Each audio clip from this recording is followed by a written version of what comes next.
Yo, yo, yo, yo, what's going on, man? It's Skywalker here with a quick 4th of July special. Wanted to kind of lock in with you guys, man, have this conversation real quick. Uh, and because this video kind of tripped me out and I got quite a bit of a way through it. And I was like, wait a minute, I just got to react to this. So I'm about to do this today. And I'm glad that you guys are rocking out with this, whoever finds this video.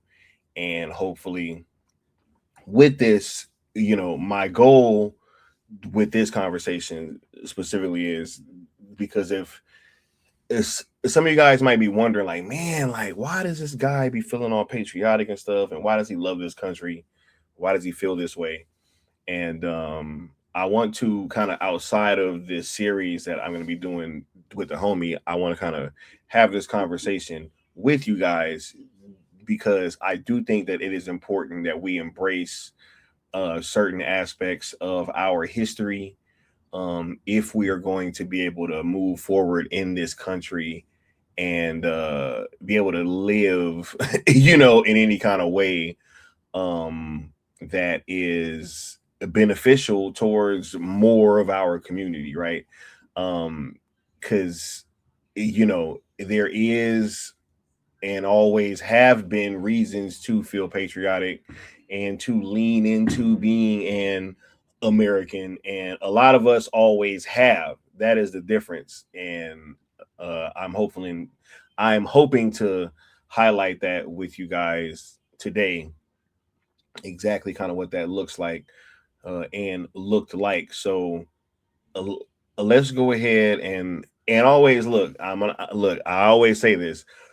I'm not always right, but I am always honest, right? So these are all my own thoughts, and I'm not saying that you know um, anything on this stream you have to necessarily agree with it. I just hope that with this conversation, maybe you guys could actually learn some more of our history in this country because, like I said, I do think it is something worth leaning into. So let's go ahead and let's get started. And I'm gonna let the homie cook because I thought that this was a great conversation. So let's go ahead and let's see what he had to say. Living in the United States. We're not immigrants. We're not guests. We aren't recent additions to the American story. We're Americans in the deepest historical sense. We're here before the United States Constitution was ratified in 1788. We were here before the White House was completed in 1800. Matter of fact, we built the White House. Our labor did that. Benjamin Banneker laid out Washington, D.C., how it would be constructed. Benjamin Banneker, a black man, um, helped design and map out the White House, right? Or wait, no, I believe Benjamin Banneker mapped like the Capitol, if I'm not mistaken, right? So, I mean, that already shows that obviously we were already over here, you know, uh, being involved in all of these in all of these activities, right? In these foundational moments, right? But it doesn't even just stop there. Let's keep going, right? Because he's about to cook, and I want you guys to hear some of this information. We were here before the United States had fully developed a national institution people now take for granted. We were here in the colonial period, in the fields, in the ports, in the military, in the churches, in the courts, in the cemeteries, and on the battlefields.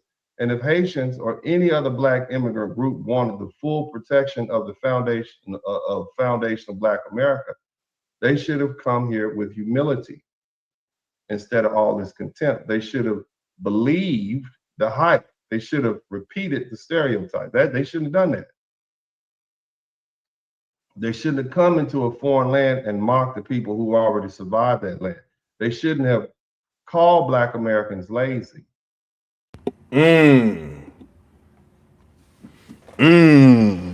Right. I mean, these are look, and here's the thing, right? It's gonna be a lot of tough conversations on this channel, man. I really do think that that's what I think is needed right now. It's a lot of tough conversations, and there's no way that we can move forward unless we actually have these conversations. That is how you raise the consciousness level. That is how everybody kind of because we all have to learn stuff together. I'm still learning, right?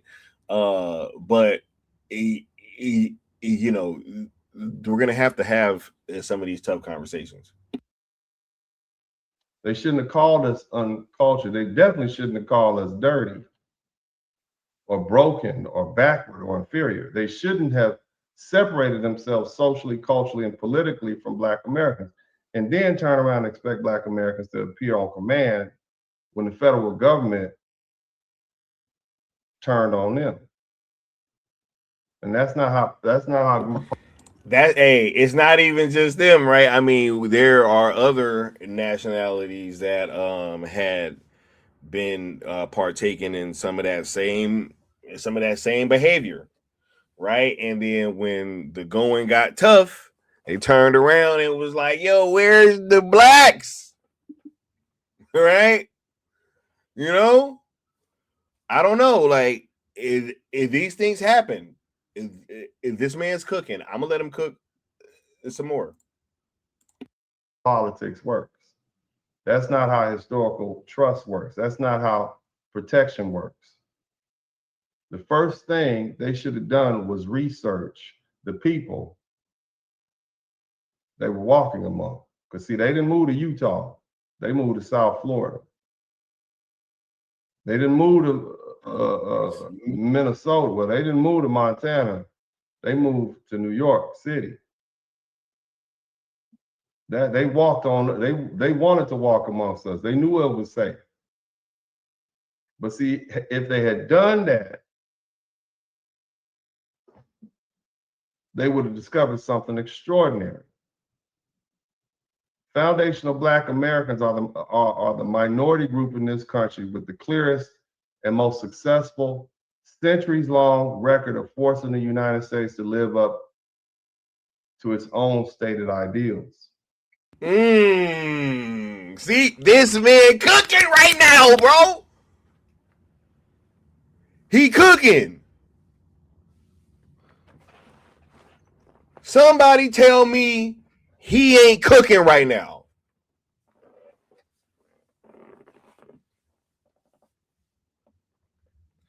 That is who we've been from the jump.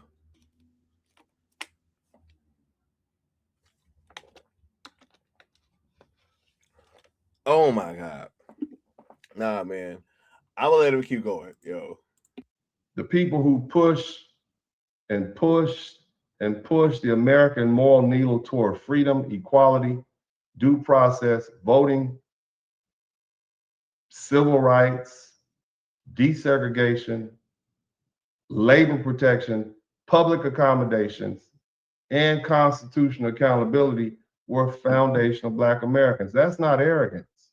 That's just history. We can start with Frederick Douglass, who was born into slavery. Yo, hold on, bro. Hold on. Like, this man is absolutely right. Right. And I think that that is one of the reasons why, with the series that I'm started or that I've started rather, this is one of the reasons why I think that highlighting these things are so important because with us being the quote unquote moral compass, and he's going to use that term later, and even the guy who what's his name, Aaron Magruder from the Boondocks, he even said that years ago. He was like, yo, we've been like we always had the moral high ground, right? we've always had the moral high ground. And so I think that, with us having the moral high ground,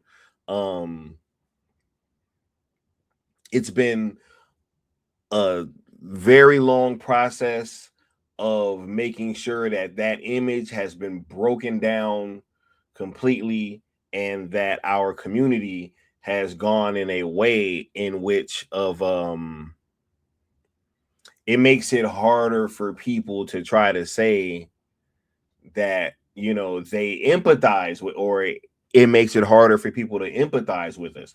And as you've seen, as America has started to not empathize with us, it has lost its empathy with the people overall, right? We're the canaries in the coal mine, right? Like, I always say this, like, everything that has been done to us is eventually kind of like a testing, or like if they tested on us to deploy it onto the larger population later, right? So when you have the influx of certain things that have been put upon our community, so to speak, most of these things have been super detrimental when you are actually looking at the fruit that has been bore from these different things, right?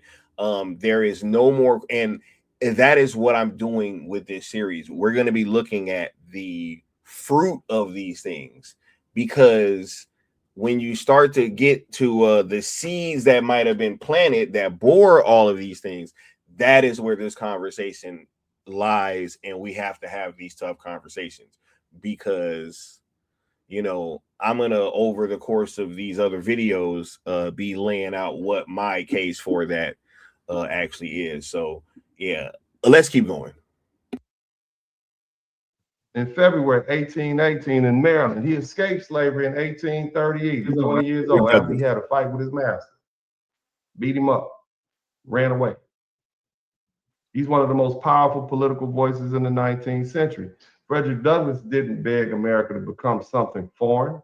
He demanded that America live up to the principles it already wrote down in its founding documents. And in his July 5th, 1852 speech, "What to the slave is the 4th of July?" Douglass exposed the contradictions between American liberty and American slavery. That was genius. That was the genius of a Black American advocate. We didn't merely condemn America from the outside. We forced America to confront itself from the inside. We can go back to Harriet Tubman. She was born enslaved in 1822 in Maryland, even deeper than that. escaped slavery in 1849, then returned repeatedly through the 1850s to help other Black people who were enslaved escape through what was called the Underground Railroad. Harriet Tubman didn't have a foundation, a corporate sponsor, or a social media campaign. Look, and even Harriet Tubman said, I could have freed so many more people if only they knew they were slaves, right? Like, these are the things, I truly believe that a lot of these conversations that are happening now, and a lot of these juxtapositions that are happening now, I think they were happening back then too. I absolutely think so. Right? When has there ever just only been like one side of something?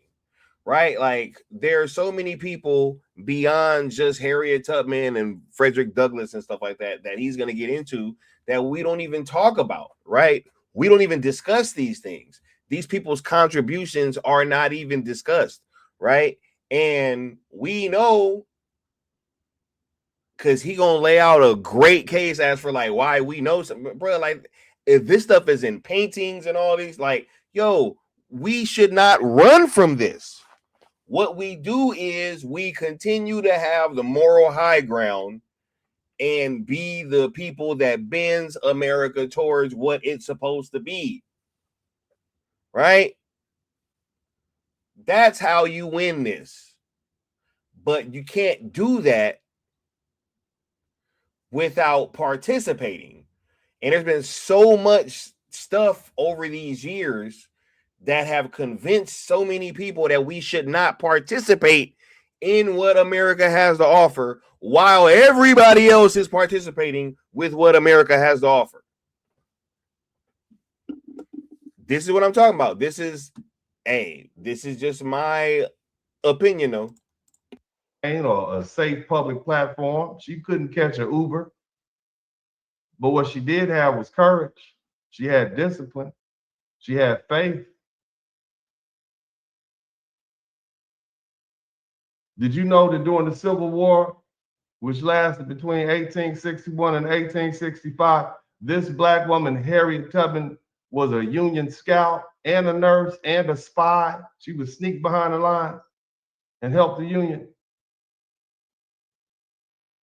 Bruh, come on, man. Come on, yo. Come on.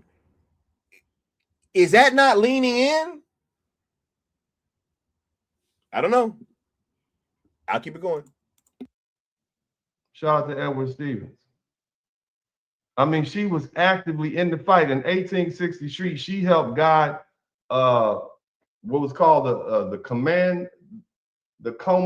Combahee River Raid in South Carolina, an operation that freed hundreds of black people that were enslaved. That's Black American moral action. That's not theory. That's not slogan. That's not borrowed revolutionary language. That's that action. And you can go even back further to the founding era. Crispus Attucks, a man of African and Native American ancestry, was killed on March 5th, 1770, during the Boston Massacre. This man is remembered as the first person to die in that conflict that led to the American Revolution. That was a black man. Come on now. Like, come on, man. We've been over here putting in work through every war, through everything. And always been the moral high ground.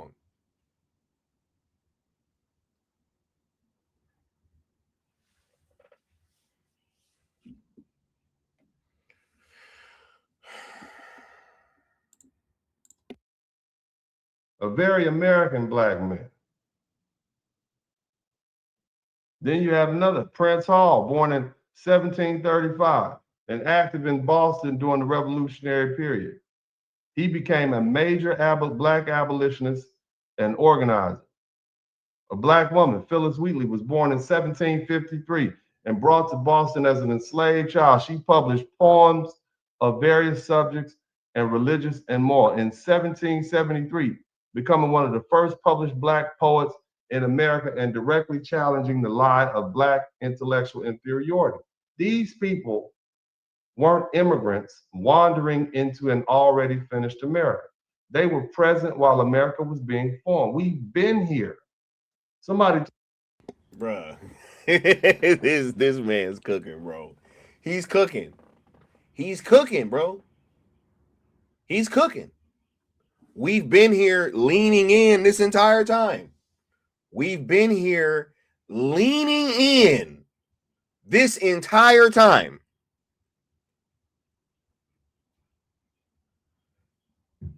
Making it happen.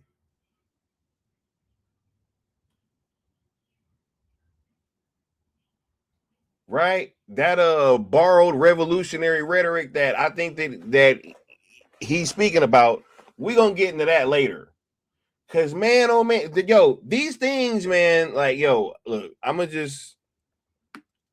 save that for some of these other videos, but let's just keep it going. I've been here. And here's another one you probably never heard. Peter Salem. Do you all know what he is? Were you here for that lecture?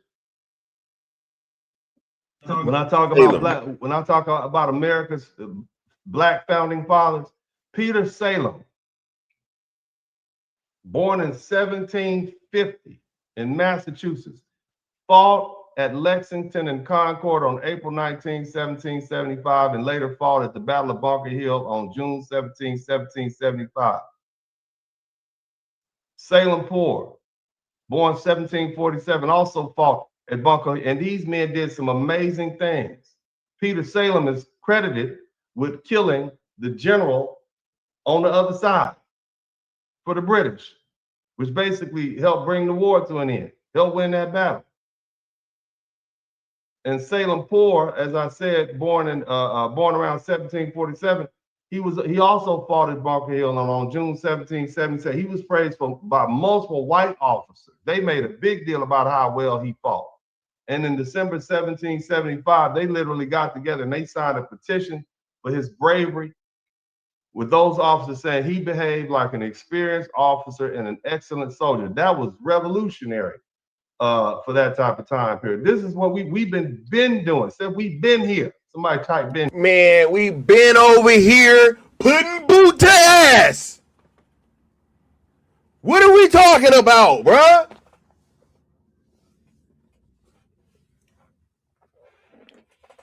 Right? We gonna get into some stuff later, man. Cause man, look, it's been all types of man. Look, bro, we been over here putting boot to ass from the time the country was formed, before, afterwards. Let's keep it going though, man. We've been here. Another man, Cuff Whitmore, born in 1759, he stood with Massachusetts militia forces at Lexington and Concord and Bunker Hill in 1775. This is another black man fighting in the Revolutionary War. You understand me? Right there in Lexington, as we come up on our 250-year anniversary of the founding of this country. Black men were right there. Black women were right there. There's another one, Barzelia Lew, born in 1743. He served as a fighter and a soldier during the Revolutionary War and fought at Bunker Hill. Let me explain what that means. That means he was out there playing and fighting and they're always targeting them. They were shooting at him while he was playing his little flute. Facts. And he had to play it because this is how a battlefield is busy and loud. So you play that FIFA so that the troops know where to move. You know how brave you got to be. You are literally the communications. Okay, and that's the first part. They want to shoot the big guns and the communication. Facts. These are facts. These are facts. These are all facts, yo. And these are all facts, man. 100%. I learned about all that when I was in the Army. That is exactly what they were doing. And they weren't just out there for no reason, right? In danger. And so he was always the target.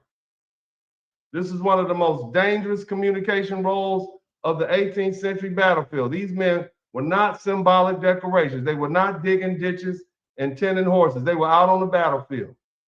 They were armed participants in the birth of this country. And then you got Prince Whipple, born in 1750 in West Africa, brought here as a slave to New Hampshire. He served in the Revolutionary period alongside William Whipple, one of the signers of the Declaration of Independence. He's traditionally associated with the image of a black man in Emmanuel Lutz, 1851, with Washington crossing the Delaware. You know that famous picture? It's a black man in there with him. Bruh. Come on, man. What we talking about? These people leaned in, bro. They leaned in. And what did they lean into?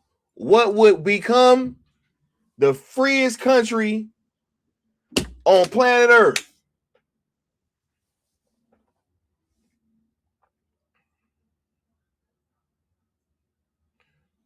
The ones that fought back and won. This country is an experiment that was never supposed to happen. These are facts. These are facts, man. It depicts George Washington's December either 25th, the Christmas Day crossing before the Battle of Trenton. The British never saw him coming. You understand? Black men were present in the revolutionary struggle, including at moments that later became symbols of American courage and risk and national pride. This is us. Y'all want to hear some more? As I wrap this thing up, James Armstrong Lafayette, born in 1748 or 1760. You know, they didn't keep records for us like that. In Virginia, this man risked execution during the Revolutionary War. This man was a double spy. Reported directly to George Washington. He gained the trust of the British forces under Benedict Arnold and Charles Cornwallis, and he secretly provided information to the American side. And his work was instrumental in help American and French forces trap Cornwallis at Yorktown during the siege of Yorktown, which lasted from September 28, 1781 to October 19, 1781. This man was throwing all sorts of misinformation. He had to have some good game. Yeah, look, man, you know, I'm on your side, baby. I'm trying to go hang out with you in England once this war is over. Yo, that's facts, bro. I'm trying to. That's facts. For sure, man. Yo, let's keep this going, man. He is cooking. You see? And the thing is, the reason why this was so important is because James Armstead Lafayette, he was basically giving bad information to Cornwallis. And it was Cornwallis's surrender at Yorktown that effectively broke Britain. They couldn't continue the war in North America. So it was this black man, James Armstrong Lafayette, this crucial role. He was still enslaved after risking his life for American cause and didn't even receive his freedom until 1787. And see, that's not a side story. That's the foundation of Black American for. We gave it all. We gave all we had, even under the worst circumstances. We always put America first. This ain't new for us. We've always put America first. Even when we were enslaved, we fought and put America first. That's why no white man, no immigrant, no black immigrant, no Asian, nobody can tell us we are not American.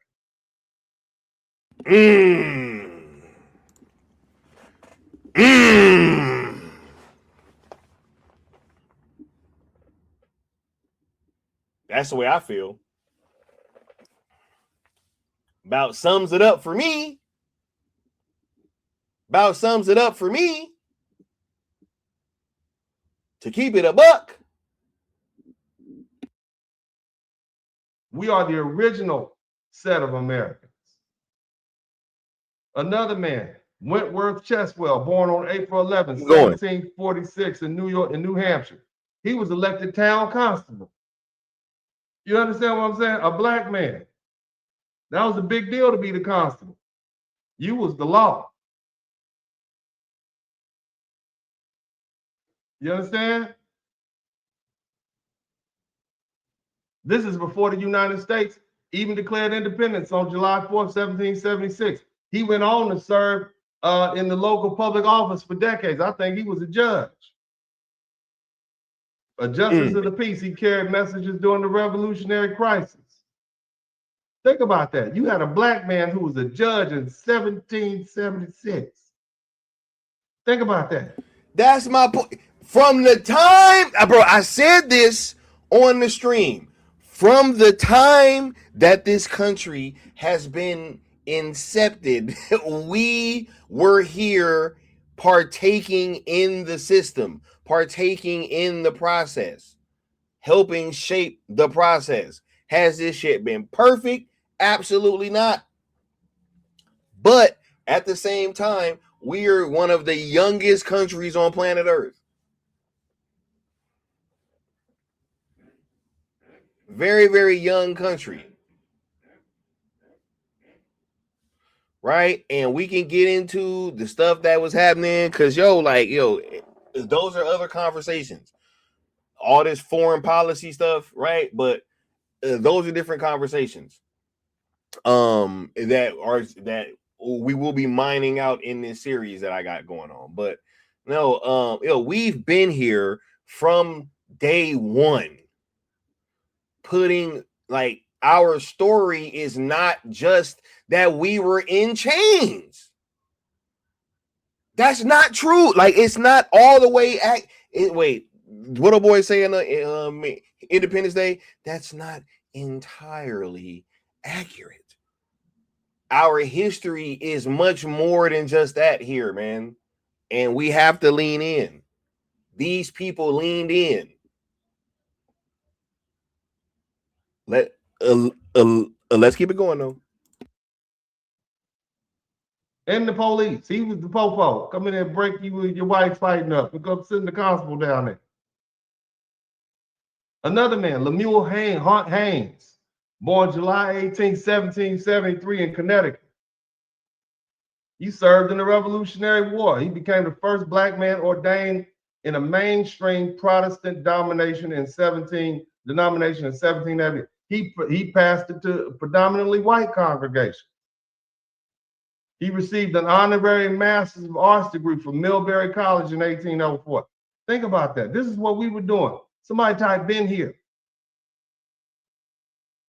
Around 1776, Lemuel Haynes wrote "Liberty Further Extended," applying the logic of the American Revolution to Black liberty and exposing the contradiction of slavery in a nation claiming freedom. So this man was a revolutionist. This 1776, we just got our freedom. He said, "Oh, but by the way, let's check out this liberty further extended." Right? This is what he was talking about in his church filled up with white folk. And what this does is this proves that these men proved that Black Americans weren't standing outside the foundation. That's my point, bro. We were not just bystanders or victims. It's just not the truth.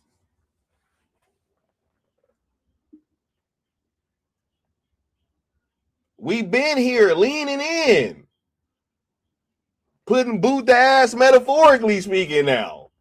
For sure. We were inside founding and shaping its policies and its battlefields and its moral language and its civic life and its contradictions early. These aren't side characters we talking about.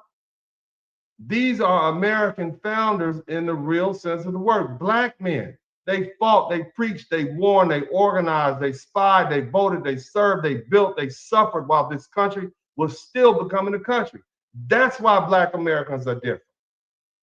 That's why we call ourselves foundational Black Americans. This ain't no damn MAGA thing. This is our true name. We are here at the foundation.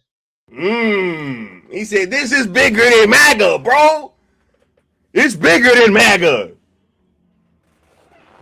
So y'all talking about me. I get so caught up in these buzzwords, bro.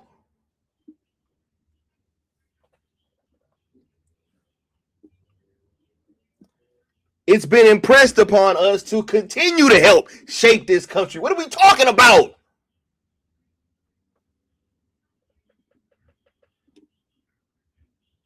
And as we go, the country goes. That's real talk. And I think that's been done on purpose. I'm going to get to that later in the series, but let's keep it going. That's why we are foundational Black Americans. We're not some racial category.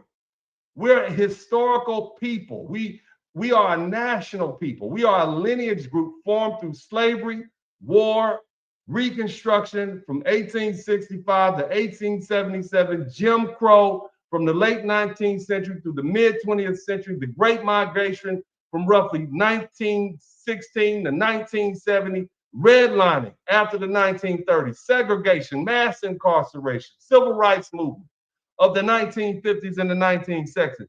We aren't Africans in America.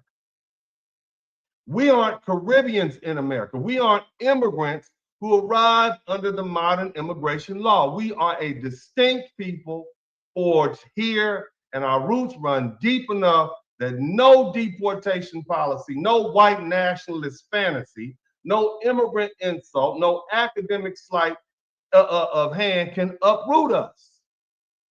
Bro, these are facts. Yo, this man, yo, man.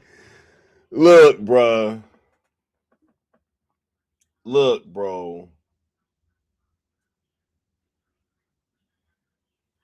We gonna get to this, man. I promise, bro. I cannot wait to mine this series out some more with y'all.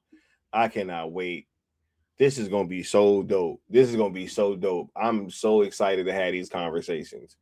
This is what I'm talking about. This is what I'm talking about right here. I'm in my bag right here, bro.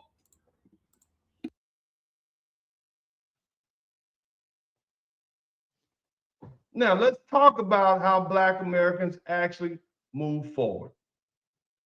We did it by maintaining the moral high ground. We did it by telling the truth. Somebody typed the truth in the chat room.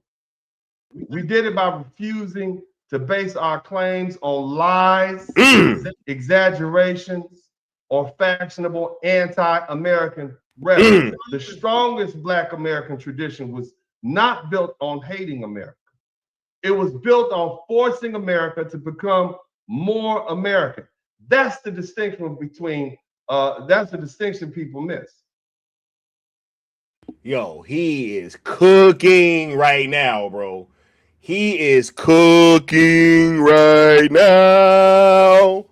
Yo, for sure, man. Shout out to Dennis Sperling. I'm almost done. I'm not gonna react to this man's whole video, but I just wanted to get up to at least this part. But I want y'all to hear a little bit more of this because he's cooking. For sure. See, Frederick Douglass challenged America by quoting America.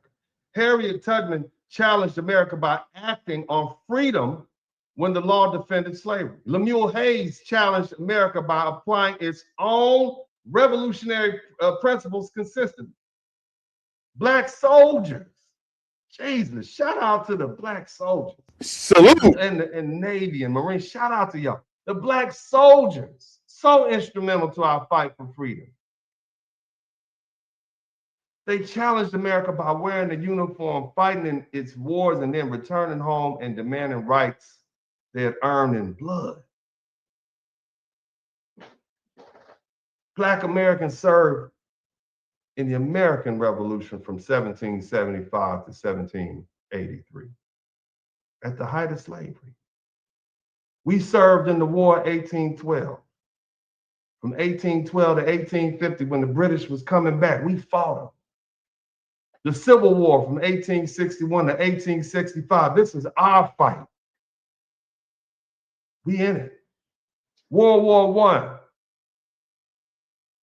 1914 to 1918, we still dealing with civil unrest at home. We get treated horrible like second-class citizens at home, but we still put that aside to continue fight for America's interests. World War II, from 1939 to 1945, the world was at war. Fascism was marching across Europe. Had we lost that war, the whole world would look totally different. The Korean War. Right. Yo, this man is cooking right now, bro. He is cooking. Yo, I'm gonna just let it go a little bit further, man. Hey, just keep talking that war talk, cause you know I'm a soldier, bro. You know I'm a vet, man. You know I love that kind of talk, bro. Keep it going. From 1950 to 1953 to stop the spread of communism. The Vietnam War from 1950. Which is coming back, by the way. Cause we gonna get into that. It's coming back, by the way. But hey, that's for another stream. To 1975, further to stop the spread of communism. Hell, every major conflict since then. Our Black soldiers have, and their families who supported them, have proven patriotism under conditions where patriotism costs us more than it cost almost everybody else. We fought for our country. A country that didn't always fight for us. We wore the uniform of a country that often denied us full protections of its laws. We came home from these wars where we fought for freedom and still had to fight segregation, lynching, discrimination, and systematic exclusion. That's not weakness. That is earned patriotism. Bruh, I'm gonna leave it right there, man. Cause, bruh, it's like, yo, we have to continue to be that, man. That's what I think.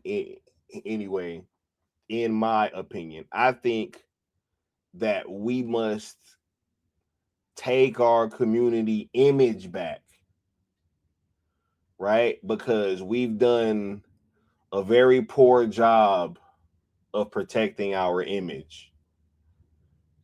You know, we have chosen to engage in behavior because look, I don't want to care. Look, I don't really care about people saying, oh, but it's just that's what they highlight. No, I see these things in my normal day-to-day life. So we can't, you know, if people didn't see these things, it wouldn't work, right? If they had an image of us that people didn't see out in real life, they wouldn't be able to get away with these things. But since you do see it in real life, it makes it to where that is your image, and it's an earned image in a lot of aspects, especially today. Man, look, I cannot wait to lock in more with you guys, man. You guys check out Dennis Sperlin's channel. He has a bunch of channels. He has a bunch of channels, bunch of content, and yeah, always got that blue blazer on with the rose. So I appreciate what he's doing with these conversations, and I think that, you know, it really makes it to where these conversations are a little bit easier because we can kind of gather around the fireside, so to speak, and talk about what's being discussed, man. Hey, I really do appreciate you guys, and yeah, we'll be rocking out again soon. And I hope you guys have a great day. Happy 4th of July. And yep, I'm gonna catch y'all next time. Peace.